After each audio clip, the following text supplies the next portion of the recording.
Alright, and welcome back for part 2 of the How Do You Learning How to Play Battlefield series. Still need to find a title for it. Okay, I'm doing this all at once, so let's come up with something later. So now we're on to my favorite class, Engineer. So again, the Engineer, their primary role is, they have to do with vehicles, whether it be destroying them, repairing them, all that kind of stuff. So their primary weapon is, well, the actually starting weapon is the PDW, so that's their specialty. They also later will give us the carbine, which any class can use. Here, we'll get to that later. So the personal defense weapon, it's pretty much, SMGs. So, you start out, you start out with the MX4, then you just kind of move on to some other things, the PP2000. I don't use them a whole lot. I'm more of a carbine person. The AS Val, I will say, is a very, very good weapon to have, especially if you have the if you have premium or you just have the DLC, and once you reach level 10, I'll actually go to the assignment right now. It's pretty easy. It's called Co-Pilot. It's literally just sit in a helicopter and do squad repairs. And a great way to do this is hop in a helicopter with your squad mate and just pull out your repair torch and do that, because there are two vehicles that you actually can level up very, very quickly by sitting in the passenger seat, and that is the scout helicopter from repairing, and also the boat, which you actually can repair even faster. My boat, I pretty much leveled. That was actually the first thing I leveled up, and that was because I just sat in the back with a repair torch while my friend would get into brawls with people. I'll touch on later, though, about how overpowered an engineer in the back of a boat can be, though. So yeah, back to the engineering weapons. So again, they're the submachine guns, and granted, they have a lot of different. It's a little more varied than I would say, kind of other weapons. I mean, you have a lot of different types of damage. Like the Groza, for example, it's a 7.62 submachine gun with an integrated suppressor. Now, I believe you actually can start with this too. Well, I don't think it's not the starting. I don't know how else you get it. It might be like a small assignment, but otherwise, yeah. Groza, very good weapon. The Val, also a very good weapon.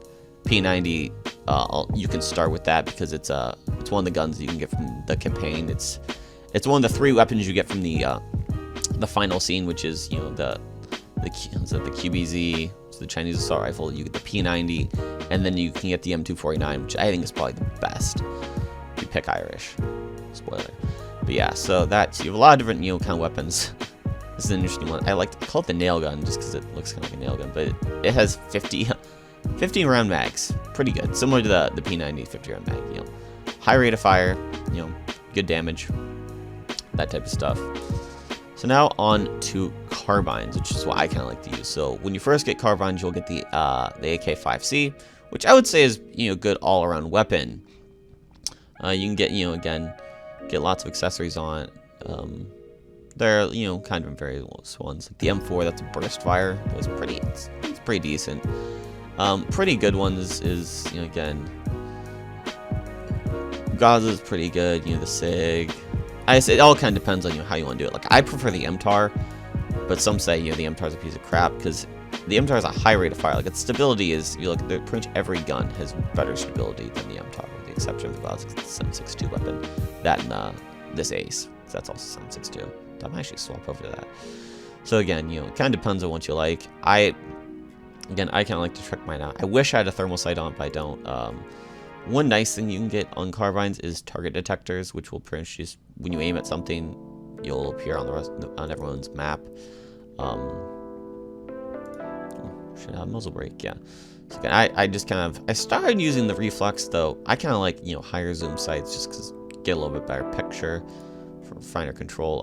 You always want to grip on, especially any high rate of fire weapon, just because the stability factor is key. You're really gonna want that. Things. Actually, close angle grip, good. So yeah, that's all for kind of the weapons, both submachine guns and personal defense weapons.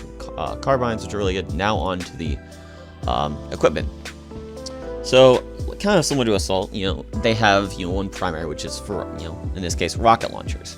So each rocket launcher serves a different purpose. The MBT law, which we'll start with, it's kind of a simple, kind of, I would say, general purpose rocket launcher, but the nice thing about it is it will automatically lock onto targets. So you just fire and forget. You shoot at a tank and it will, as long as you're aimed at the tank when you fired it, the rocket will guide itself in. Now, it's not the highest damage weapon, but it's still very, very good. Next is the RPG, which is like your heavy dumbfire weapon. You know, this will deal, I believe it's the most damage out of any rocket launcher, but it's kind of slow. You know, the rockets drop. It's not as good. The kind of sleeker version is the SMAW, which is lower damage, but again, higher. Actually, as it says, high speed, low drag launcher. You know, with flyer trajectory, but lower damage than RPG-7.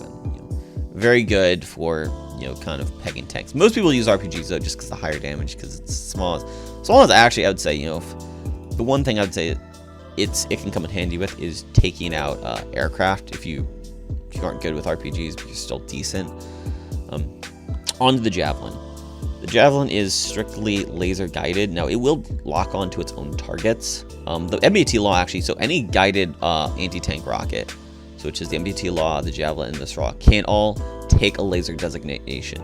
So if you lock onto a target, you get a laser designator, you lock onto the target, your rocket will actually take a different profile. You know, if you look on the Javelin, it will, you know, actually takes Wiz, we call it the Javelin profile, where, you know, rocket shoots out, goes up, and then slams in the top of the target. And that will, in addition to doing more damage than just standard side hit, will also cause some sort of critical, which criticals in vehicles are, you know, it'll either be like, you know, low power or mobilized, so good for making sure your target doesn't get away. So the Javelin, again, you know, it requires a laser designation, but, you know, does pretty good damage and has pretty good range. The SRAW, I would say this is the last thing you unlock as an engineer, but it's a very interesting weapon in the sense that it is pretty much a small tow missile, which, if you know what that means, you just kind of, wherever you point it, it will go. So you can kind of guide it, and like, I've seen very skilled SRAW operators that kind of know where something is, and they'll literally shoot over the hill to take out tanks. I've seen that a lot with Zavo and whatnot. So again, you know, I'd say very good. I prefer, you know, I usually just use the MPT Law just because I'm not the best when it comes to aiming, and stuff like that. I will occasionally pull on RPG if it's like farmers becoming really annoying and it's like close quarters, especially if like you've seen Shanghai, Dawnbreaker, stuff where it's like, you know, you aren't gonna miss and you still kind of need the power. Now onto your anti-aircraft rockets. You have two types.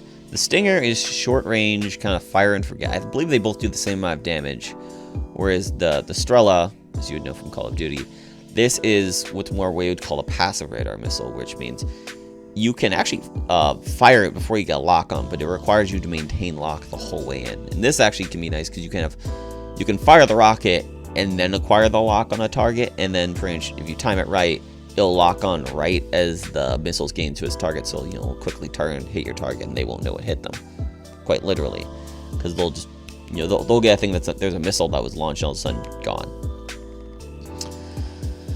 So again, very, very useful. Now, these will not actually insta-kill aircraft. They will, usually it takes 2 or 3, depending on your damage and whatnot. Now, these, on the other hand, any sort of these types of rockets will instantly kill an aircraft. And one thing I'll kind of touch on this in the tips, tricks, and hacks is you can laser designate aircraft, and these are great for taking them out. Like me and my friend, we actually kind of discovered it when it first happened to us, and then we later applied it. And I have shot down A-10s, I've shot down F-35s, we have shot down a lot of different things with tow missiles and MBT Laws and javelins and whatnot. It's pretty funny. In addition to their, you know, those types of things, you also have a couple stationary types of stuff. So you have, you know, the M15 AT mine, which is generally an insta-kill against even the heaviest of targets. Otherwise, it will pretty much set it on fire and will do a terrible amount of damage. Those you actually have to place down. You pretty much drop it where you're at. The slams, on the other hand, you get more of these, and they're lower damage. Like, it usually will take 2 to kill. But you can actually kind of throw them a short distance, so it can be very good for ambushing, especially given, you know, mines, where you're going to be using them, people will generally be expecting mines. It's something that you don't use a whole lot, especially because generally you use a rocket launcher. If you really want to go full AT, I would say, you know, run both rocket launcher and some mines, or you can go full AA, which is, you know, run a, you know, Stinger, Estrella, and an AA mine. Hey, how AA mines work is you pretty much, if an aircraft comes within the short, if you were to draw a bubble around it, if they come within a short bubble, it will fire at them. And it will do a lot of damage, I think, if not insta-kill. Now, again, we have the decoy, and then there's, I would say, probably, you know, the best thing in the engineer's inventory, the repair tool. Repairs friendly vehicles and, you know, turret placements. If you go up to an enemy with it, you will light them on fire. or just start burning the vehicles. That's always a good, fun thing to do, because a lot of people, you run up to a tank, you plant C4, and then you just detonate or something like that. Or also, another thing people will do is they'll run behind a tank and then plant a mine down and then shoot it, and that'll do lots of damage.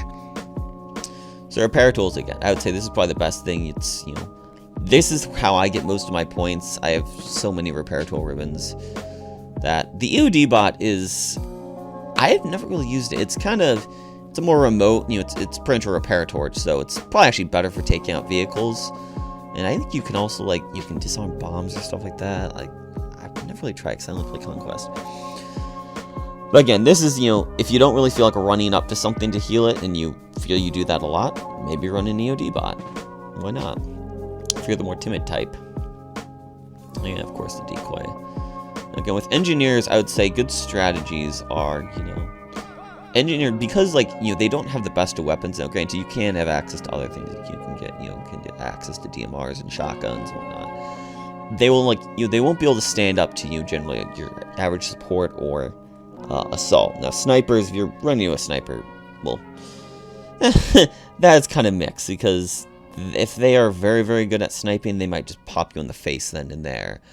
Otherwise, I would say, engineers, they're not the best when it comes to combat. They're the people you think of when you're busting them down the door. Now, granted, RPGs can be very, very useful. Like, you'll see a lot of that with Locker, because you can kind of have a clear view. You can just launch it long range, and it can be nice. Let's say, again, the strategy when it comes to engineering is,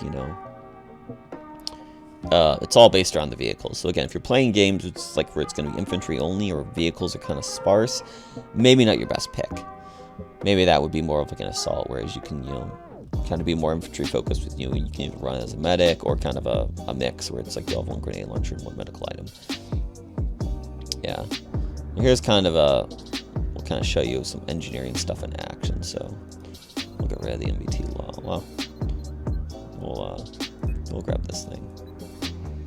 Then actually, I'll show off the EOD bot just to let you guys know how it works. So again, we fire a rocket, we move it down. Now there's a bad shot. But as you can kind of see, yeah, it's too close. But yeah, so we can guide the rocket however we want, and that can be very useful.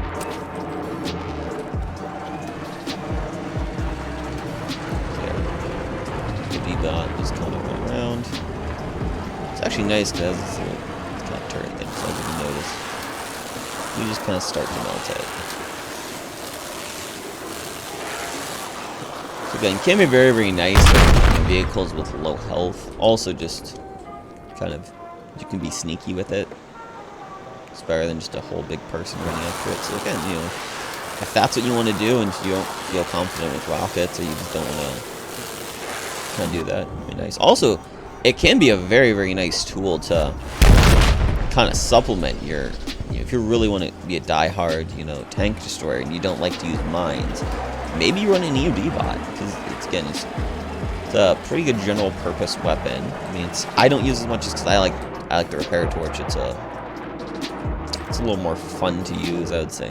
Not to mention, you can't pull out an EOD bot in your vehicle and heal like that.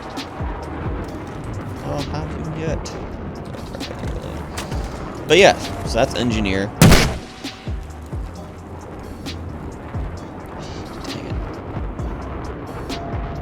Missed. So yeah, thanks for watching.